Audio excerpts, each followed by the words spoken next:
Welcome to Asusu Anyi. Today we're learning theme 8, Mmụta na Amamihe, learning and wisdom.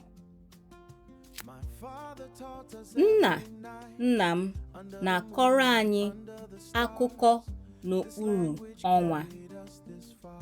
Ọ na-akụziri anyị amamihe na omenala ndị Igbo.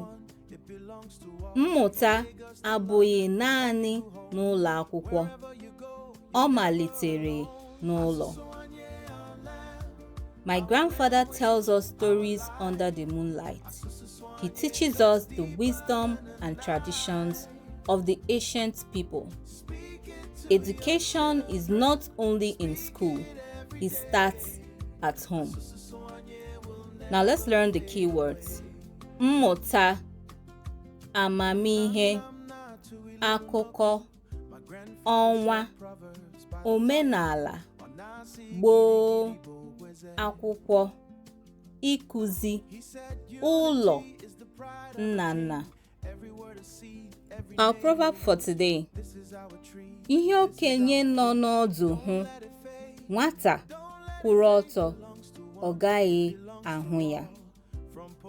What an elder sees while sitting, a child standing up will not see it.